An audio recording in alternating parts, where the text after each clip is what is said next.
Well, I'm super excited to be here with Andrew and Pete. Yay. Whoop, whoop. We're more excited to be here, Sigrun. Yeah. So we're going to talk about content and how to create content that gets people moving forward on this, what's called like a content marketing funnel. What do you call it?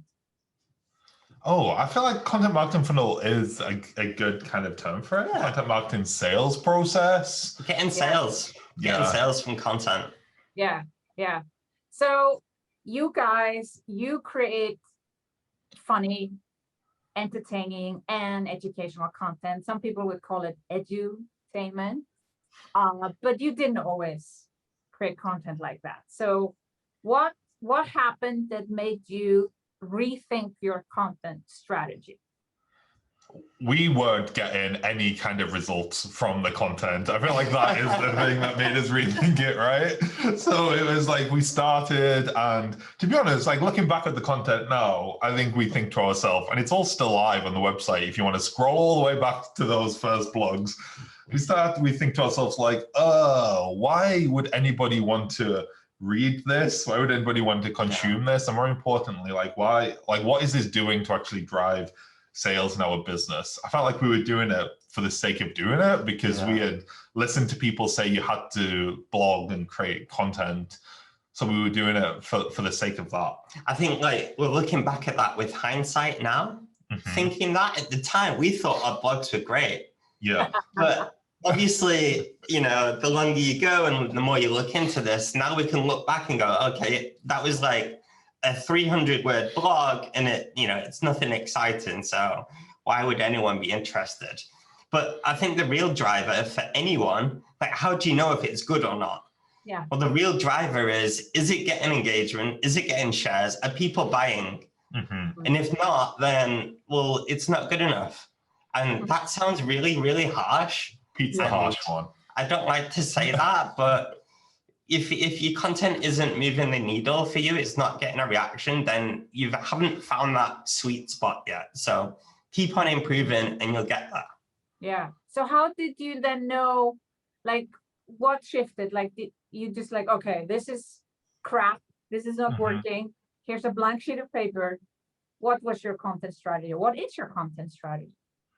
So we leaned into what we really enjoyed doing and what we really enjoyed creating, which for us was video. And like when we started, we were 21, and when we started creating content regularly, we were like 23, 24. And we just wanted to cause a bit of more of a ruckus in the industry. I think we had like kind of a lot of youthful energy when you met us in person, but like in our content, that wasn't coming across. So we always try to get like our clients and our members to kind of lean into more of what makes them unique in their industry. And for us, that was, yeah, you know what, we want to like be fun and have a little bit of a laugh. That doesn't necessarily work for everyone, and you don't necessarily have to do that, but you do need to do something that makes you stand out. So like that was one of the first things that we did. And then we also became obsessed with not just getting like reactions and not just getting people saying, hey guys, that was really great, or hey guys, I learned something, but like, how do we get them to take like the next step in like the sales process, whether that was like registering for a webinar or like starting like a free account on Atomic, or just something like kind of moved them on. And like once we started actually proactively trying to do that and proactively trying to like call out those kind of actions in our content, like and started measuring it. I feel like that's really important as well, like measuring like where are people coming from.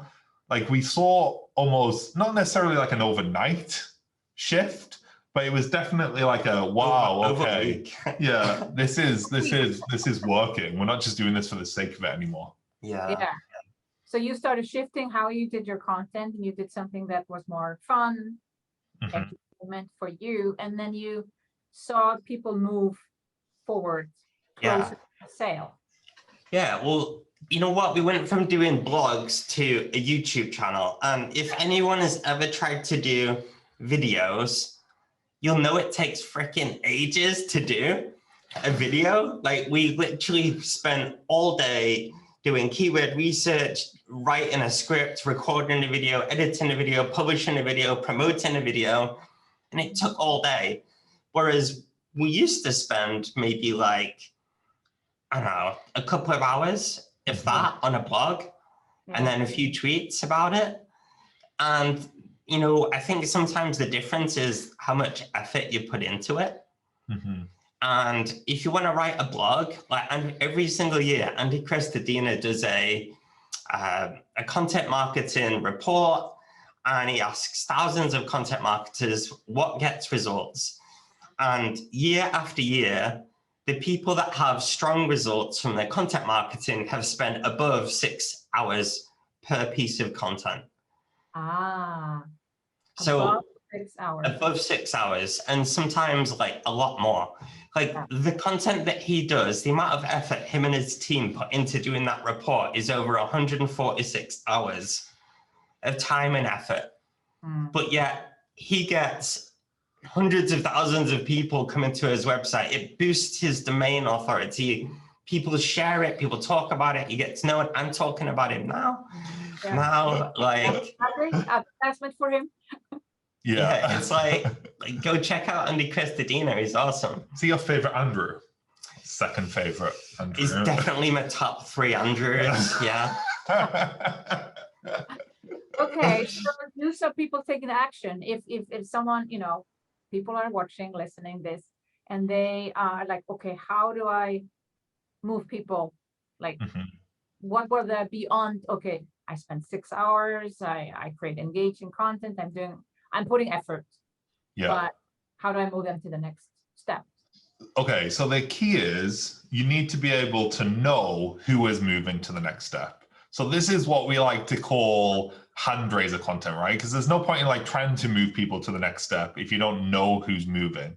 So hand raiser content is what we call any kind of piece of content that you can publish that lets you know when somebody has accessed that piece of content. For example, like a webinar is a really great example, because it's like if someone registers for a webinar, you know who's registered and you can follow up with them. And that's the key. Like that's the key, right? If you create a piece of content and you know people have accessed that content, you know that they have an interest in your product or services, which means that you can follow up with them. And that is all sales is, just following up with people, right, till they buy. And so it's the most important piece of content you can create, because otherwise you've got an audience, but you don't know who to follow up with, who is actually ready to buy. And that's what hand raiser content is. And a webinar is just one example that you might be, you know, quite commonly heard of. And what you can do, depending on what type of product or service you've got, is you can create hand raiser content that you don't necessarily want thousands and thousands of people to download or to access, but you want a smaller amount of the right kind of people to access. So like when we used to do one-to-one services, one of our best performing bits of hand raiser content was literally a price guide download. And it was, you put in your email, and it was like a nicely designed brochure that we had that just described all the different ways that you could work with Andrew and Pete with prices on. And it was just a really easy way of getting new clients, because we had that on our website, we had that in our blogs, on our videos, and people could request that. And then there was a little bit of automation going on behind the scenes, but also like we were like calling those people or emailing those people to like proactively follow up. You can even do this like on Instagram stories. Like if you're talking about we had one client who literally we told, like, just go and talk about your products and services, like on an Instagram story, and then like ask people if they want the download, if they want like the brochure about working with them, to like hit reply or send you a DM. You've got like the little DM stickers, and I'll send you the download. And she got like a ton of leads just by doing that. You could also do like an Instagram poll. You could be like, you could tell people a little bit of what you do, or show off a great case study. And then you could literally have what we call a double positive Instagram poll.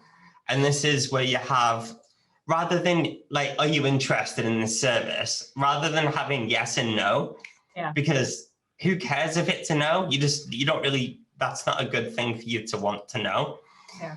If you have yes, I'm interested, like, yes, definitely, or a, hey, that sounds okay, I need to know some more information. Yeah. Like both of those things, if anyone clicks on those things, like you need to follow up with those people, and now you can because you know who they are. So we call these sales triggers. And I feel like the first step is like just knowing what the sales trigger is for like your product and service. And this is going to be different. So it could be a price guide download. It could be like booking in a free call. It could be starting a free trial. It could be whatever it is. Like, what is that first step? And then how are you using your content to get people to take that first step? Yeah. So if we were to break this down for people right now to go in action, it would be, think about that first step in your sales process, that sales trigger, initial discovery call, book a price guide download, book a demo or whatever. Then think about that hand raiser content. Like, what is a piece of content that's going to trigger people to get that thing? And how are you going to know about it? Because it could be like they opt in for it via an email. It could even be a piece of content on your website that's pixeled. So if they go visit that piece of content or watch that video on Facebook and it shows a certain intent to buy or shows that they are interested, then it's like, well, you've triggered that. Like they've raised their hand, they're interested. They wouldn't have watched that video if they weren't interested. So you can then go and follow up with ads. So there's lots of different ways. Your YouTube, how do you do that? How do you know, like, you follow up with ads because someone has watched your videos? If it's a certain video, so for example, if we did a video all about our membership Atomic, and it was like a 5-minute video or a 10-minute video, we would pixel people that have watched, let's say, 30 or 50% plus of that video. Because if you're scrolling through Facebook and you see a video and it's basically a sales video, but you're not interested, you're not going to watch that video. Oh. So we're not really interested. But if they watch over 30% or over 50%, let's say, like, who the hell is watching that? It's only people that are potentially interested. And so they are the people that we would want to follow up with. Yeah, we're constantly testing new ways on our YouTube videos as well of getting those hand raisers, whether it is leading people into some kind of webinar, which is a webinar for us is always kind of like a low intent to buy. It's like, yeah, they might have the same problem that our membership solves, but it's not like, yeah, I definitely want to buy. We've just launched a free version of Atomic. So like now we're trying, how do we get people to watch the YouTube videos and then actually go sign up for a free account on Atomic? And whether that's telling them something specific, like, okay, we've just told you this in YouTube, but if you go and do the free version of Atomic, you'll get like this, this, and this. And also, like, when do we say that? Do we say that right at the end? You don't necessarily want to say it right at the end because people will go. You don't want to say it too close to the beginning because people will like not watch the video. So just like we're constantly testing, we're constantly looking at like if you are into video at all, like looking at your retention graphs is one of like the best things that you can do because you'll just find out like what do you say that makes people switch off. So we're just constantly like testing and tweaking. And it's frustrating sometimes because it can feel like it's never finished or it's never perfect, but we've kind of just resigned ourselves to the fact that we are going to constantly be improving this process. Absolutely.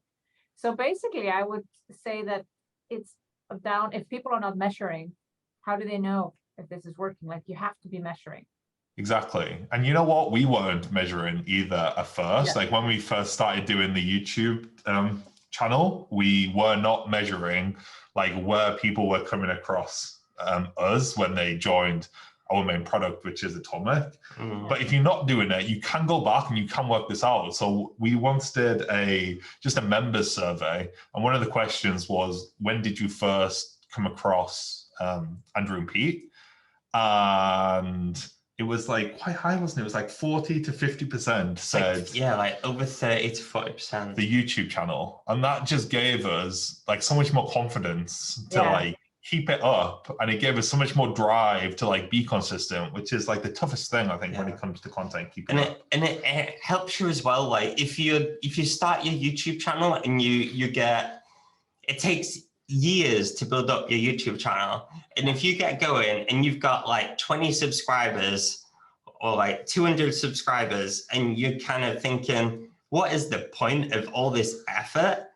But yet, if you ask people and you have that data, where did you first come across me? Or why did you think I was credible? Or what made you buy on this day rather than the previous week? And they say, okay, well, I watched some of your YouTube videos and you sounded like you know what you were doing.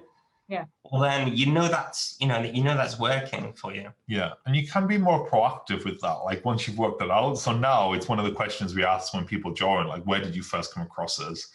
And it just makes you, it lets you make better decisions. So like for us, it was like the YouTube channel was one, other people's content was another one, just like this. Yes. And like events, I think was the other one, wasn't it? Yeah. And events was quite low down. It was like our channel and other people's content were like the top two. And so it's like, well, there's no point in doing some of the other stuff that we were doing. And it makes it very easy to like say no to a lot of things and do what is working much better. Like Pete was saying, you might be thinking 6 hours, I need to spend 6 hours per piece of content. Like I don't have time for that. But it's not about like doing a ton of stuff and being in a ton of places. It's about doing less stuff, but doing that better. Like there's always this quote that reminds me of this. And it's basically, if you half-ass the effort, you don't get half the results, you get no results. And that's the thing, like we were blogging for like 4 years, and I don't know if that resulted in a single sale. But like the moment we started our YouTube video, like we could literally see the sales coming in because of that. Wow. And at the same time, so yeah. You're not necessarily YouTube stars. You know, you're not trying to get subscribers. It's really, it's a small engaged audience that actually buys, which is the key. And I think that's actually calming for everybody to hear that. Yeah, exactly. It's like, we're not trying to be like YouTubers with hundreds of thousands, if not millions of subscribers, because if we wanted to be like, if our business model was like to become an influencer and like start selling like t-shirts and start selling like promoted posts, then like, yes, you need a lot of followers. But if you have like an actual business, like you do not need like thousands and thousands and thousands and thousands of subscribers. Like just picture, like if you look at what your follower counts are currently across your network, like picture what that looks like in a room, and like tell me that you cannot find customers in that room. It's like not true. Talking about a room, you have your conference coming up in November, and the only way to join is to be a part of your membership. Yes, so you get a ticket for free if you join the annual membership, or you can buy it separately if you join it on the monthly, but that is happening in November here in the UK. And we are just so excited to finally be able to get the team back together, aren't we? I'm excited for you. I'm so excited. And thank you for coming on the show and sharing your content strategy. Thank you so much. Thanks so much for having us, Sigrun. Hope you enjoyed that, guys. Thanks. Bye.